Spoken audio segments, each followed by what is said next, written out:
Bienvenidos a este nuevo bloque de Poder y Dinero aquí en Americano Media, M790 Radio Libre, Miami. Como les comentábamos en el bloque anterior, vamos a entrevistar ahora para entender, comprender, pensar en conjunto este problema tan significativo que se puso de manifiesto a nivel global, pero que conocíamos hace tiempo, que es el narcotráfico en Argentina en general, en Rosario en particular. Para eso estamos con un especialista en la cuestión. Ustedes ya lo conocen, lo hemos entrevistado en varias oportunidades aquí en Poder y Dinero. Diego Fleitas Ortiz de Rosas, ¿cómo estás? Un gusto tenerte Hola, aquí. Diego.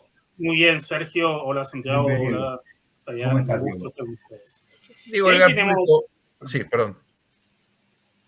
El gran público se enteró en el mundo que efectivamente estábamos ante un problema que tal vez no era tan conocido, y es que las redes del crimen organizado en general, el narcotráfico en particular, se han afianzado muchísimo en los últimos tiempos en una ciudad que es fabulosa, es preciosa, es conocida por su cultura, tiene expresiones magníficas en términos, por ejemplo, de la música, también económicas. Es un polo logístico global, es el polo aceitero oleaginoso más significativo del mundo hoy, con las fábricas que hacen aceite de soja, exportan a todo el mundo, y sin embargo, como contraste está este fenómeno del narcotráfico.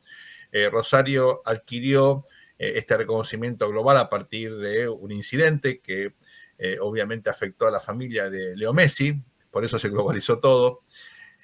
Contanos qué pensás al respecto, cuál es tu primera reacción, cuál es la profundidad del problema, ¿se compara Rosario con otros puertos de la región, es peor? ¿Qué pensás al respecto? Bueno, por un lado tenemos dos dinámicas distintas que hay que distinguir. Está el tema del gran tráfico de drogas, que pasa por la Argentina, entre ellos Rosario, por su condición de puertos. Y después está el tema del microtráfico de drogas por grupos locales, que además empiezan a expandir a otras organizaciones, a otras actividades delictivas, como la extorsión, que es lo que vemos en el caso de Messi, se vinculan con otros grupos como son los barra bravas, o tienen conexiones con la política o la justicia y todo tipo de organizaciones criminales. Los barra bravas son los hooligans para el público Sí. no metido en el fútbol No, argentino, ¿no? O tifosi. Y ahí el problema, entonces, en la gran dinámica del crimen de narcotráfico genera un gran movimiento de drogas que va al mercado de Europa principalmente. Obviamente la condición de puerto de Rosario es un factor de riesgo y quizás genera algún pequeño efecto de derrame a nivel local. Pero el gran problema, toda la violencia que estamos viendo ahora está vinculada a organizaciones criminales locales, que a veces que son no necesariamente muy grandes, pero que generan mucha violencia y un poquito pueden llegar a morder en el tráfico internacional. Pero el gran problema es un problema local que se vincula, que tienen explicaciones históricas y también económicas, como la condición de puerto, también de grupos criminales, que había hooligans de distintos equipos que tenían un know-how criminal.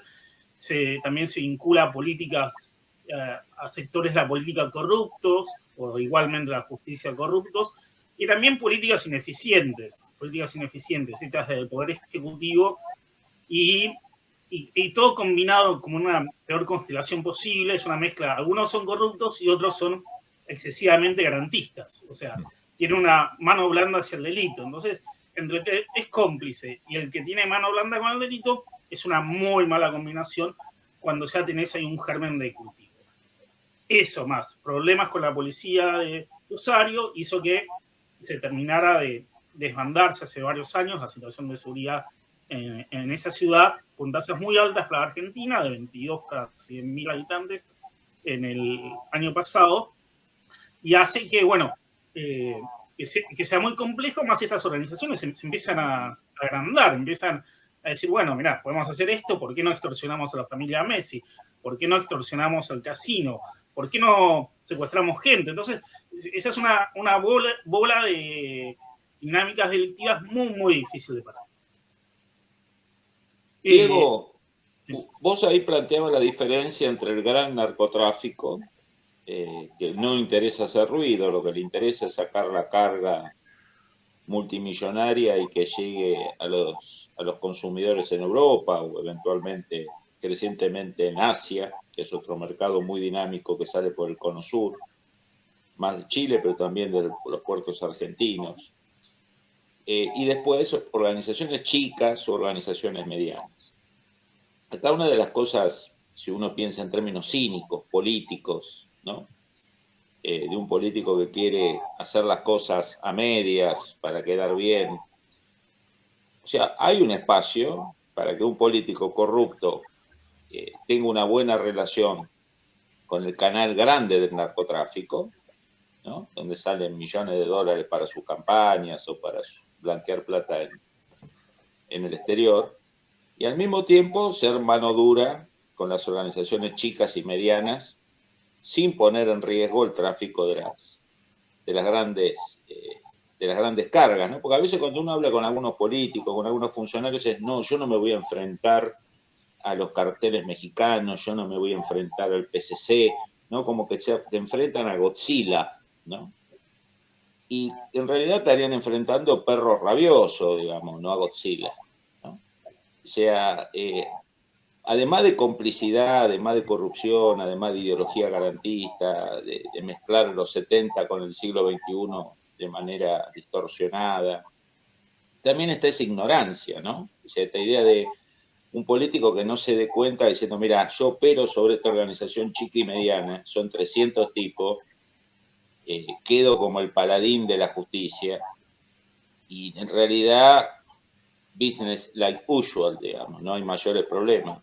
¿Crees que hay esta ignorancia también? Sí, hay esta división de grandes mercados con los pequeños genera también problemas en las políticas, porque por un lado, y eso pasa en todos los países federales y también en otros países de la región no federales como Uruguay, porque dicen, bueno, nosotros nos vamos a dedicar al gran tráfico, el microtráfico, el narcomenudeo es un problema que no nos interesa, aparte hay un problema que las agencias europeas o de Estados Unidos les importa que te dediques al gran tráfico, el narcomenudeo no les importa.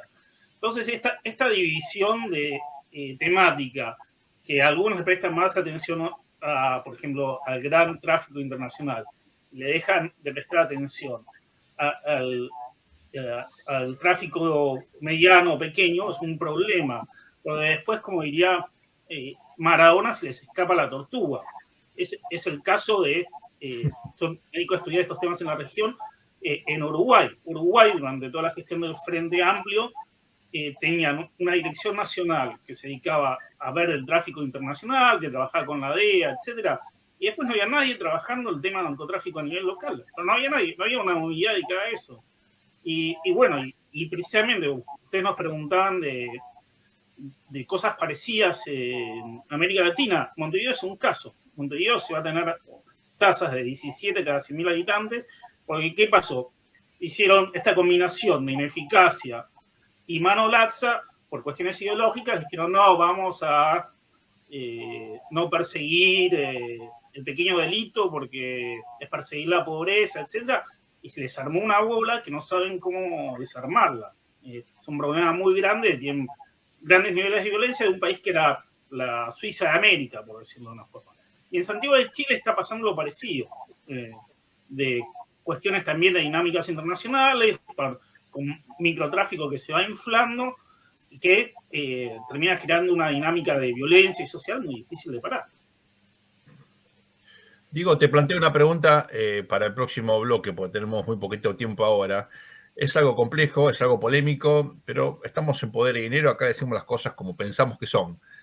Tendremos sesgo, nos equivocaremos, pero no queremos sacarle el pecho a las balas. Sabemos que Venezuela es un narcoestado. Sabemos que Cuba históricamente estuvo vinculada al crimen organizado en general, al narcotráfico en particular, por eso su vínculo con la guerrilla, por ejemplo, ¿no? Colombiana. Sabemos que Evo Morales es expresión del negocio de la cocaína, y que lamentablemente Bolivia se convirtió también en un estado que, bueno, promueve obviamente la generación de la materia prima con la cual se hace la cocaína. Tenemos gobiernos de izquierda que son, bueno, uno diría a veces ingenuos, a veces, como marcabas el caso del Frente Amplio, dejan pasar y se generan estos problemas. ¿Es algo de ingenuidad o hay un proyecto político aquí que tiene la droga uno de sus principales motores económicos, tanto para financiarse a ellos mismos como también para generar redes de gente que tiene un empleo que de otro modo no tendría un empleo porque no tiene calificación? Es una pregunta tal vez demasiado sesgada ideológicamente, pero me gustaría conocer tu respuesta luego de esta breve pausa. Vamos ahora a unos minutos de publicidad y volvemos luego con más poder y dinero. No se vayan.